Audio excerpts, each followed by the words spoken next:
Financial Survival Network, helping you to survive and thrive in the new economy. Get our complimentary newsletter at financialsurvivalnetwork.com. This is the Financial Survival Network.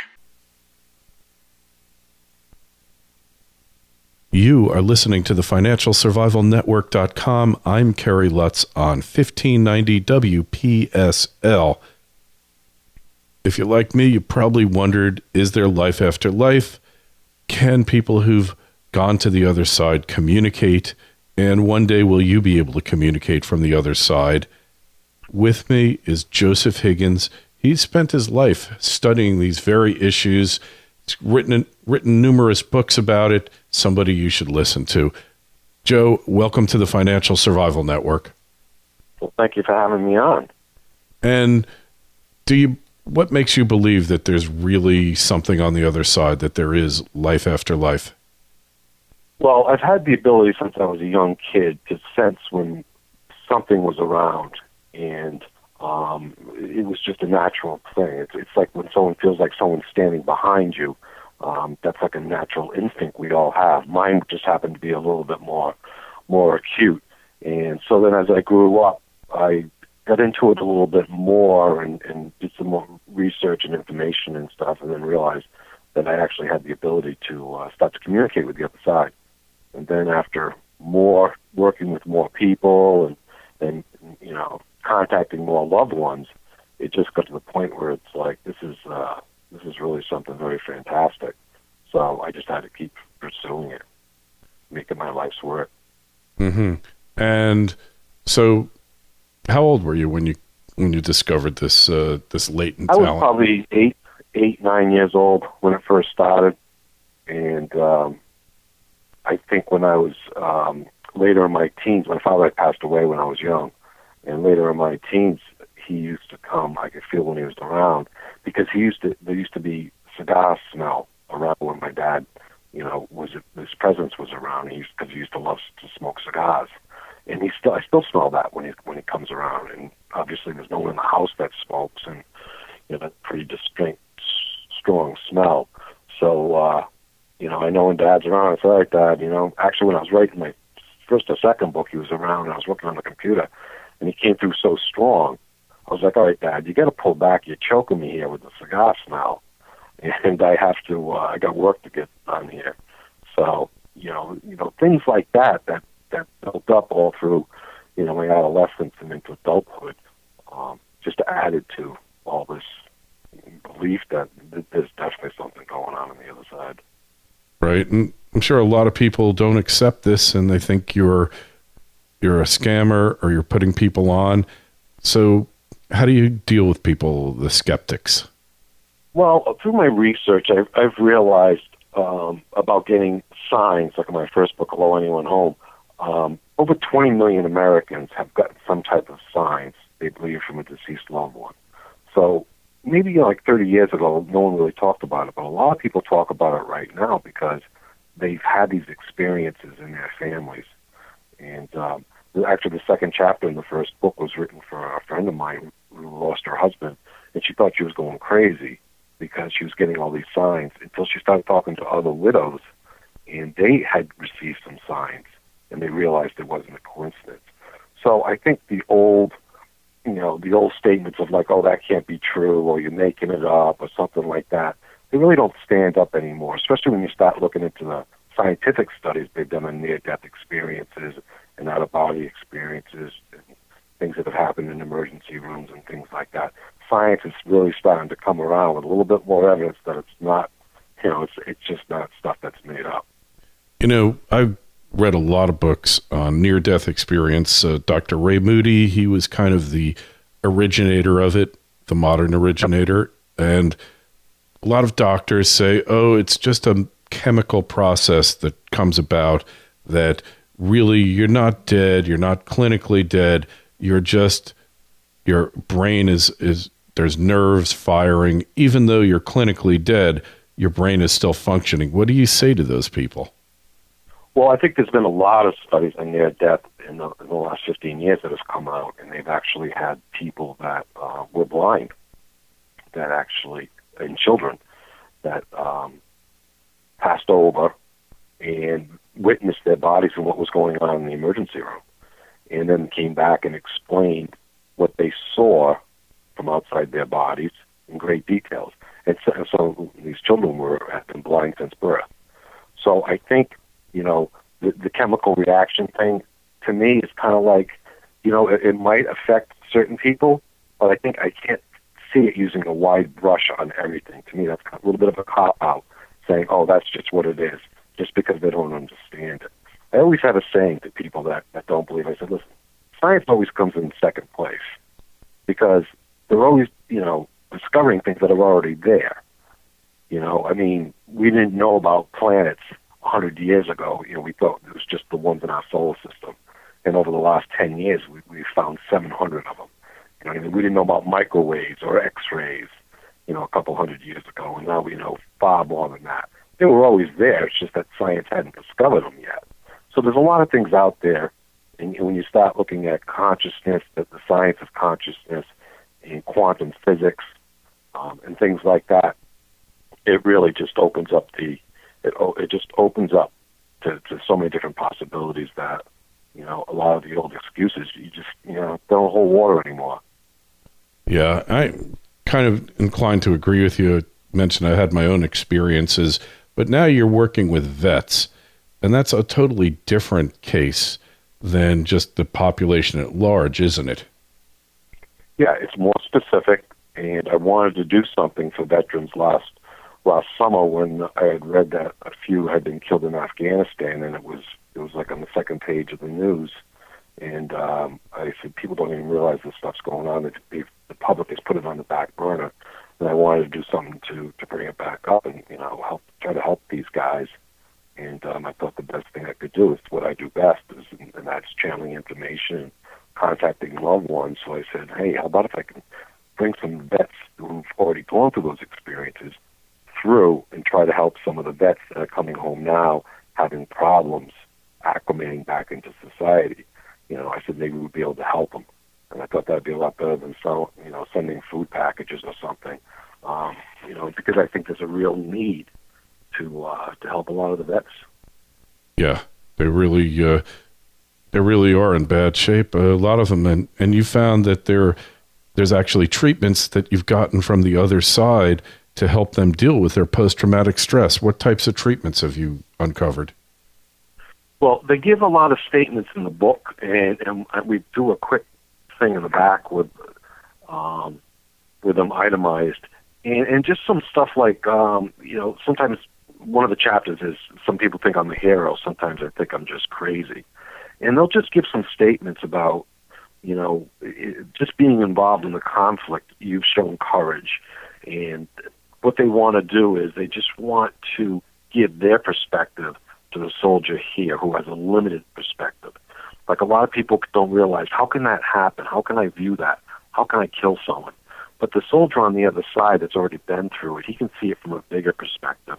And he sees it through learning experiences. And, you might have been in that particular battle because you might help someone. Or when you get home, that training might help you do something else.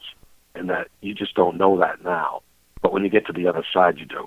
So I think it just kind of opens up the mind of the soldier here that there are other possibilities and other reasons why certain acts and involvement has taken place.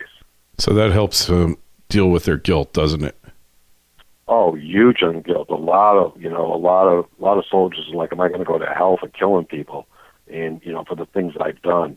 And the soldiers on the other side, they come back and they say, you're not, because that was in the environmental situation you were in. You were trained to do that. It's a certain thing, and it's a lot different than just being an expression of psychopath that just enjoys killing people. It's totally different things.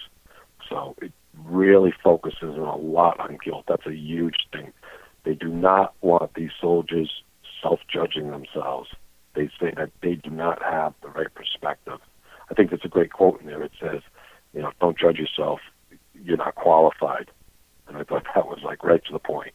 And don't you think it's like that really for all of us, that we're our own harshest critics, and yet when you look at things in perspective, we really don't know the total picture. Absolutely, and I've seen that with a lot of clients, and it's one of the things that comes through. Like they always want us to take time and enjoy ourselves and not be too stressed. But a huge thing is drop the guilt. Drop the guilt. You're doing learning lessons. You're doing the best you can. You're interacting with other people, and there are other reasons for the interactions the way they come out, because they might be a learning experience for others. But they don't. They say we judge ourselves way too much. Yeah, and it's so hard not to keep doing it, isn't it? Yeah, it is, because we're spiritual beings, and we're trying to balance what we feel is right in our core to some of the things that we have to do on this physical plane. So, especially with a soldier, the big problem is when they come back there, it's like they're spiritual beings and they have a higher belief system of love and compassion, how you're supposed to treat people, and then they have to kill people, and they see these atrocities, and they just can't get that balance, and it's partially biological and chemical, but it's also who they really are, as opposed to just the physical body. Right, and yeah, so the guilt really makes it hard to actually deal with what you're going through, doesn't it? Well, the thing about the guilt is it's ongoing, and the self-judgment. And what's going to happen is it's going to continue to fester, and it's almost like you start to build up like the sides of an onion, and it gets deeper and deeper and deeper, and it can go on for years and years and years. And then all of a sudden, you're not really dealing with the original problem. You're starting to deal with self-worth, all those excess guilt problems that are built up in your own mind that create other problems. And then it creates stress, and then you have physical problems from that, and it's just, it just snowballs on you. Right. So you really want to kind of cut right to it and say, listen, guys, that was the environment you were in, and there's a reason for everything, and some of these reasons you will never know on this earth plane until you get to the other side. So go easy on yourself. Yeah, and that really is the most important thing, right? Go easy on yourself, and don't take all these things personal that you do, and right. And really, start living life. Exactly, and they want people, the soldiers, to be healthy when they come back, and to have a productive life, because they have other lessons here to learn, and that might be to teach people, through their actions, or to raise families, or do whatever they're supposed to. But their life experiences when they come back can be stunted if they have these guilt feelings and they're overwhelmed to the point where they can't actually function in a normal society. So that's one of the reasons why they wanted to write the book and bring this stuff through, was to let these soldiers know that you got to take the edge off a little bit, because you have other work to do, and we don't want to see you suffering needlessly. Mm-hmm. And yeah, that survivor's guilt can be really tough. Just tell us, like, somebody you worked with where you really helped them come to terms with this. Well, I've talked to a couple of vets, and one of the main things is, and it's in the book too, about being in a situation where one of your buddies is killed in an explosion, and you're right next to him, and you're not injured. And you just mentioned about the survivor's guilt, and that's a huge one. And they come back and they're like, why am I fine?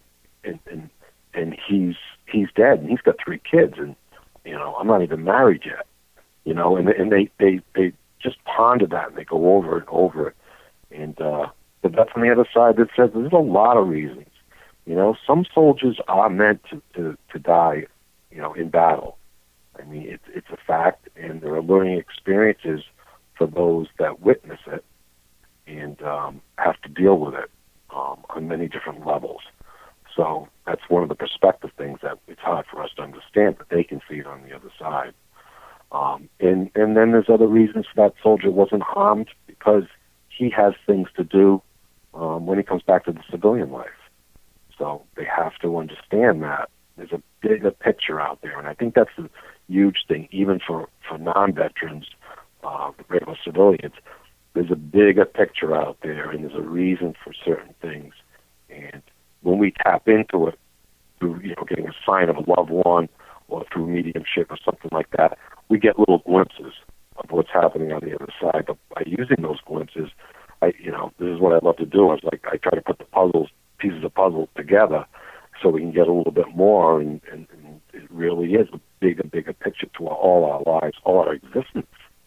And I think once we start realizing that, I think we can stop the self-judgment and a lot of other problems, and really start to develop on a higher level. Well, yeah, that makes a lot of sense, Joe. And hey, I want to thank you for coming on the Financial Survival Network. People want to find out more about you, buy your book. Where should they go? Or buy your books, I should say. They can go on Amazon. They can look up my books on Amazon, or they can go to my website, joehiggins.com, and keep up to date on what's going on. And hopefully they'll check them out and pass the word, help some soldiers.